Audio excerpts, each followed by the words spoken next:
Welcome to The Explainer. Today we're diving into some historical practices from Japan that, well, let's just say they're pretty shocking by today's standards. I mean, that sounds like a completely insane question, right? But for some people in ancient Japan, this wasn't hypothetical. It was a terrifying reality. So here's what we've got on deck. We're going to look at everything from sacrifice and waste management to bizarre art and samurai loyalty. Then we'll wrap it all up with a look at how much things can change over time. All right, first up, we're starting with a pretty dark secret, one that's literally buried in the foundations of some of Japan's most famous castles. This practice was called hitobashiha. The whole idea was that the spirit of the person you buried would stick around and protect the building forever. I mean, talk about forced overtime with absolutely no pay. And this wasn't just some vague myth. We have a really well-documented case involving a woman named Oshizu. Her story is tied to the construction of Maruoka Castle. Okay, so picture this. They're building Maruoka Castle, but one of the walls just keeps collapsing, no matter what they do. So instead of, calling an engineer, they decide a human sacrifice is the answer. A local woman named Oshizu, who had one eye, stepped forward. But she made a deal. She agreed to this horrific ritual, but only if the local lord promised to make one of her sons a samurai. So Oshizo holds up her end of the bargain. She sacrificed, and guess what? The castle gets finished in 1576. But here's the tragic twist. The lord who made the promise, he gets transferred to another province. The promise is broken, and her kids get nothing. The local legend is pretty heartbreaking too. They say her grieving spirit still makes the castle moat overflow with her tears every single spring. All right, let's shift gears from the macabre to, well, the messy. Our next topic is all about a resource that was surprisingly valuable. We're talking about human waste. Yeah, you heard that right. Back in Edo, which is modern-day Tokyo, farmers didn't just pop down to the store for fertilizer. Nope, they went to landlords to buy their tenants' poop and pee. And this stuff wasn't cheap. It was a seriously valuable commodity. And this whole thing created this really fascinating circular economy. Check it out. Landlords would collect all the waste from these communal toilets and then sell it to farmers.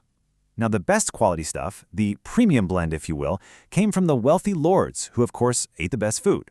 Farmers would use that fertilizer to grow the best crops, which they'd then sell right back to the rich lords.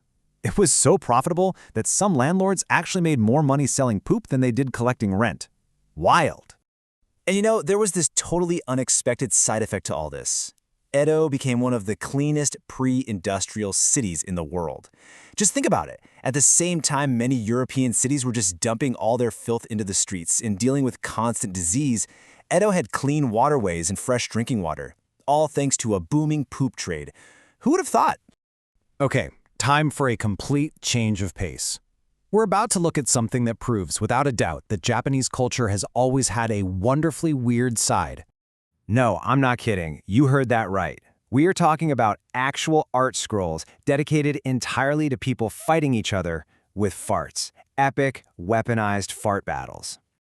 So, what are we seeing in these scrolls? I mean, you've got guys launching other guys into the air, a counterattack with a fart-propelled cat, and even a sneak attack right through a wall, Kool-Aid Man style. Some historians think it was all political satire, and maybe it was. But honestly, it's hard not to just appreciate the bizarre humor. It's just a wonderfully weird piece of art history. Okay, let's shift tones again, because what we're about to discuss is a common practice among the samurai that really challenges our modern picture of these stoic, hyper-masculine warriors. This was called Shudo, or the Way of the Young. And we're not just talking about a simple mentorship here. This was a super formalized relationship between an experienced samurai and his young male apprentice, who was often just 10 or 11 years old. It involved training and discipline, sure, but also a very intimate physical bond. And this practice, Shudo, it had a really strict set of rules. It was all laid out in a brotherhood contract.